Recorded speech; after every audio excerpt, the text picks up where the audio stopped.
The sex trade industry is broad and encompasses a variety of activities, including escort services, street-level sex workers, pornography, exotic dancing, massage, internet work, phone sex operators, and third-party support, drivers, managers, bartenders, etc. For some people, working in the sex trade is an informed and conscious act or choice. For others who have experienced a background of poverty, addiction, and abuse, it may feel like their only option rather than a choice. Sex workers often experience victimization, discriminations, and are stigmatized within Philippine society.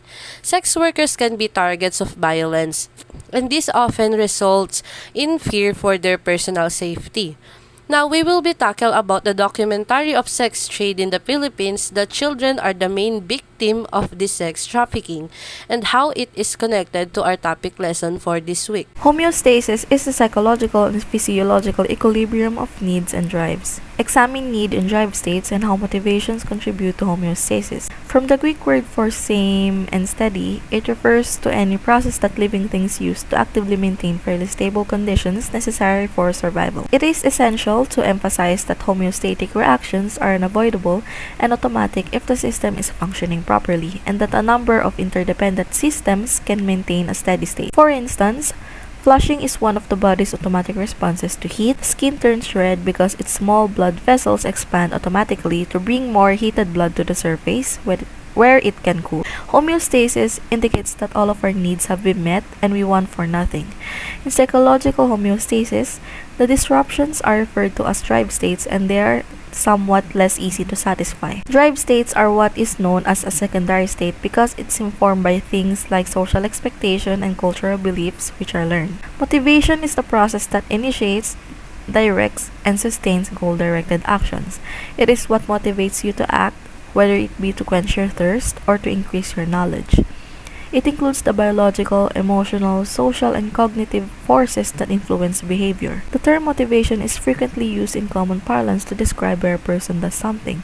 It is the force that motivates human actions. People can be motivated either by extrinsic factors, such as other people or rewards, or by intrinsic factors, such as their own desires.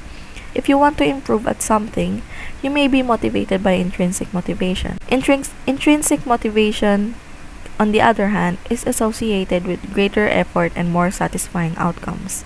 Motivation isn't just about the things that get people to do what they want to do. It is also about the things that keep them going. As a result, we are frequently forced to extrapolate the motivation behind people's actions from their outward actions. PRIDA, a human rights foundation which consists of people who help children and women who are sexually abused by foreign men and Filipino men. They are Father Shay and the former Australian federal police officers who pushed through a new case in Subic Bay sex bars. Statements of Mirasol, Michelle, and Apple with the help of their translator, they help to identify the minors who are working on the two different bars. They also help on mapping the whole place of the bars, which make it easier for the authority and PRIDA to raid. The local authority is super late when they came, so the raid is held back for hours. When they came to the bars, the identified minors are not present, but still, there are a lot of minors that are rescued. PRIDA also helped on finding the abuser of Michelle, which is Gonzalo, but his real name is Michael Hackett. Gonzalo is back in Australia, and the Australian government helped on finding him but cannot be arrested according to their law. Humans seek balance in their lives. When things are imbalanced, it tends to cause problems. This is true particularly with regard to our internal state or well-being. Homeostasis refers to this tendency to maintain a balanced or constant internal state that is optimal for function. There are fundamental aspects of the control of metabolic homeostasis that are regulated differently in males and females. This sex asymmetry represents an evolutionary paradigm for females to resist the loss of energy stores. This perspective discusses the most fundamental sex differences in metabolic homeostasis, diabetes, and obesity. Pedophilia is a psychosexual disorder generally affecting adults characterized by sexual interest in prepubescent children or attempts to engage in sexual acts with prepubescent children. The pedophilic act is seen as a defense measure by which the ego establishes homeostasis in times of stress. Files almost any stress caused by the disturbance in object relationship can produce a state of panic. Sex differences exist in the regulation of energy homeostasis. When a family is gripped by poverty and desperate for survival, they become vulnerable to the exploitation of child trafficking. Often they are deceived into believing their children will be offered work elsewhere. Homeostatic motivation may offer some insight into life-sustaining behavior. When we are born with particular instincts and tendencies that help us survive. We begin to explore the world around us at an early age, and our senses stimulate our minds as we learn and get comfortable with life outside the womb. Curiosity is concerned with knowledge, and learning in psychology is something that is unique to the individual and is steered by either by the external physical environment bringing attention to something or some that intellectually arouses a person. Exploratory behavior is the act of learning about a new environment that has nothing to do with survival per se, but rather with intellectual or scientific curiosity or the desire to learn more about something.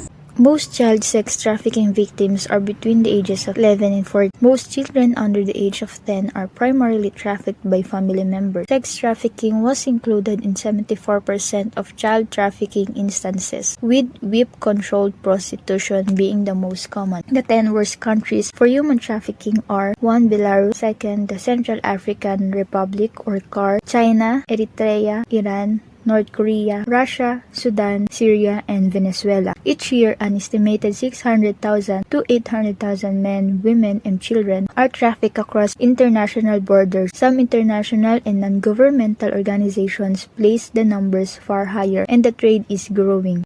According to U.S. Department of State 2004 Trafficking in Persons Report, Washington, D.C., U.S. Department of State, of the 600,000 to 800,000 people trafficked across international borders each year, 70% are female and 50% are children. The majority of these victims are forced into the commercial sex trade. Aside from physical trauma, children and adolescents who are victims of sex trade or sex trafficking will likely experience psychological trauma, and in some cases, they develop lifelong problems that affect their life while growing up. They may develop phobias through sexual abuse, experience panic attack, anxiety, depression, and also experience traumatic flashbacks. They can experience hallucinations of the things that they've experienced. Their behavior can also be affected. Victims can become easily irritated or angered. Chances of victims engaging in illegal substances like drugs may also increase. Victims sometimes isolate themselves in the society, develop low self-esteem, experience self-blame, shame, and guilt. There are also a chance for victims to become obsessed in sex or complete aversion to it. Victims may also develop suicidal thoughts, and in worst case scenario, this may lead to victims committing suicide. Homeostasis and motivation plays a huge role in our behavior that without a doubt will affect how we interact with our environment